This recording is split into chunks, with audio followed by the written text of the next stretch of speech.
Break के बाद एक बार फिर से स्वागत है आप सभी का।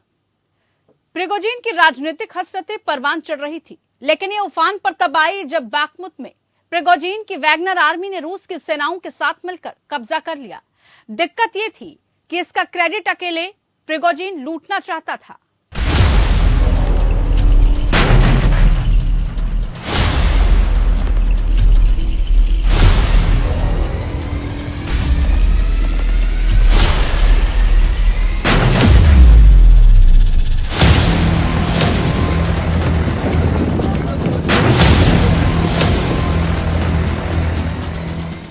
बाखमुत पर कब्जे के बाद प्रिगोजिन के हौसले बढ़ गए।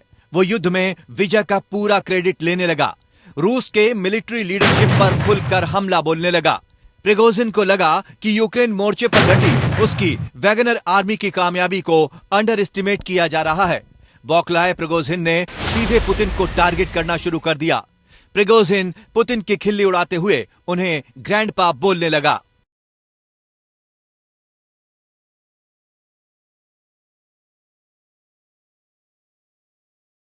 पुतिन की खिल्ली उड़ाना और फिर रूस में तख्ता पलट का खुला ऐलान करना फिलहाल प्रिगोजिन को महंगा पड़ गया। लेटेस्ट अपडेट्स के मुताबिक वैगनर ग्रुप का कमांडर प्रिगोजिन फिलहाल बेलारूस भाग गया है। पुतिन के साथ प्रिगोजिन की डील हो गई है, ऐसा भी कहा जा रहा है। यानी पुतिन और प्रिगोजिन की लड़ाई में पहली जीत फिलहाल रूसी राष्ट्रपति की कही जा सकती है। लेकिन जो प्रिगोजिन का इतिहास जानते हैं वो वैगनर प्राइवेट आर्मी से वाकिफ हैं। वो जानते हैं कि लोमड़ी से भी चालाक प्रिगोजिन एक ऐसा खूंखार शख्स है जो हार मानने में यकीन नहीं रखता। इसकी वजह उसकी प्राइवेट आर्मी है जिसे दुनिया वैगनर आर्मी के नाम से जानती है। क्रीमिया से लेकर अफ्रीका और मिडिल ईस्ट तक वैगनर आर्मी के कई ऐसे काले कारनामे हैं जिनकी गिनती वार क्राइम में होती है। वैगनर आर्मी यानी भाड़े के इन सिपाहियों के लिए ह्यूमन राइट्स का शब्द कोई मतलब नहीं रखता। न सिर्फ अफ्रीका और मिडिल ईस्ट बल्कि लैटिन अमेरिका और एशियाई मुल्कों में भी वैगनर आर्मी के काले कारनामों का कच्चा चिट्ठा है। हैरानी की बात तो यह है कि पुतिन के कभी कामरेड इन आर्म्स रहा प्रिगोजिन अब उनके लिए क्रिमिनल इन आर्म्स बन गया है। रूस की सख्ती और पुतिन के तेवरों के बाद प्रिगोजिन भी भांप गया कि फिलहाल इस लड़ाई में उसे मात मिलेगी। इस बीच प्रिगोजिन और पुतिन की इस रंजिश में जो लेटेस्ट अपडेट है उसे आप समझ सकते हैं कि मामला कहां तक पहुंच गया है और रूस के लिए किस तरीके से हालात खराब हो गए थे। सवाल यह है कि जो वैगनर आर्मी इतनी मजबूत थी उसने 24 घंटे में ही अपने कदम क्यों पीछे खींचे। प्रिगोजिन से पुतिन की डील। वैगनर ग्रुप ने बगावत की घोषणा के 24 घंटे में ही कदम पीछे खींचे। प्रिगोजिन ने अपने लड़ाकों को यूक्रेन के कैंपस में लौटने का आदेश दिया। प्रिगोजिन का दावा खून खराबे से बचने के लिए फैसला लिया। विद्रोह खत्म करने में बेलारूस ने मुख्य भूमिका निभाई। बेलारूस के राष्ट्रपति अलेक्जेंडर लुकाशेंको प्रिगोजिन के करीबी। विद्रोह शुरू होने के बाद दोनों के बीच लंबी बातचीत हुई। इसके बाद ही प्रिगोजिन ने बयान जारी कर मॉस्को कूच रद्द कर दिया। मॉस्को कूच करने के बाद वापस लौटी वैगनर आर्मी इस बार अपने ही देश के खिलाफ मोर्चे पर उतर चुकी है। ठीक है कि फिलहाल संकट टल गया, लेकिन आने वाले वक्त में क्या होगा यह कहना मुश्किल है। एक नजर पुतिन और प्रिगोजिन के बीच विवादों की टाइमलाइन पर।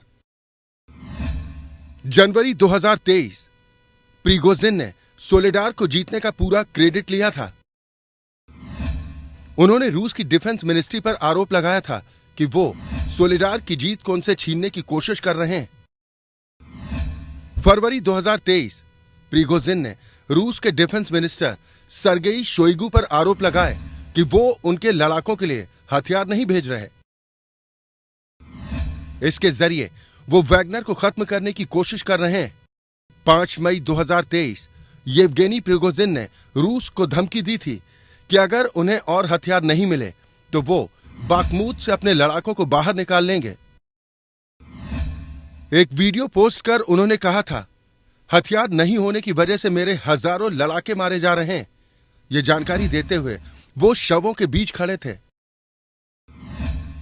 24 मई 2023 येवगेनी प्रिगोजिन ने रूस के डिफेंस मिनिस्टर सर्गेई शोइगु के बारे में कहा था कि उनमें जंग जीतने की क्षमता नहीं है।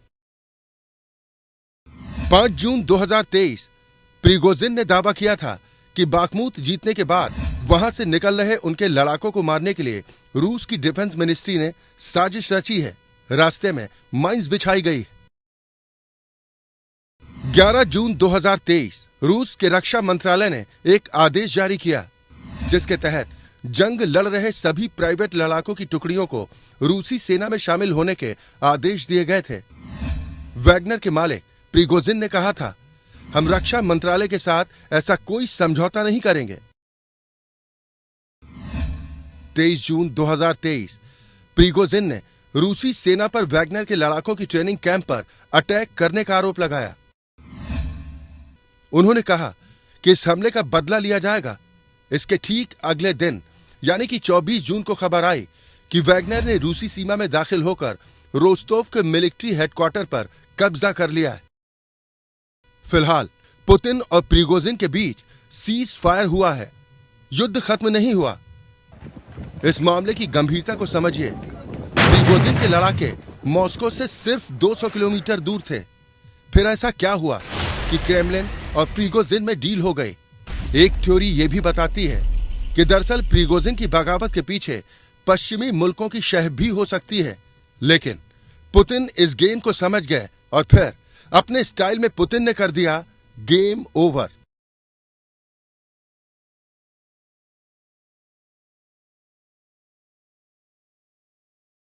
प्रिगोजिन का दावा था कि उसके लड़ाकों के रेंज में मॉस्को आ चुका था।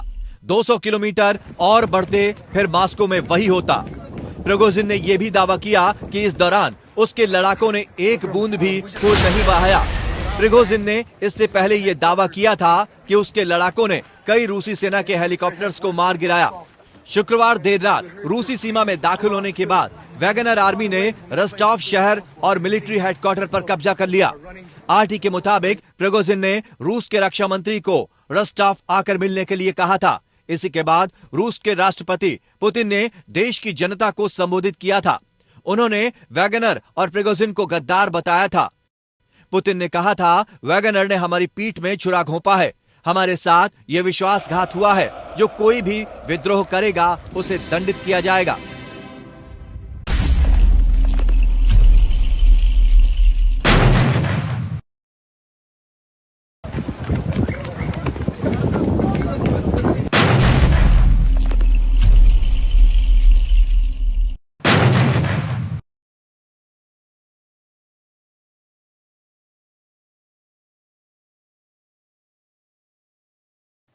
फिलहाल पुतिन और प्रिगोजिन में करार हो गया है, लेकिन दोबारा दरार की लकीरें कब फिर से खिंच जाएं, कहना मुश्किल है। पुतिन अभी तो चैन की सांस ले सकते हैं, लेकिन प्रिगोजिन का जो इतिहास रहा है वो साबित करता है कि वो फिर से एक चांस जरूर लेगा। क्राइम फाइल्स में आज की कहानी यहीं तक।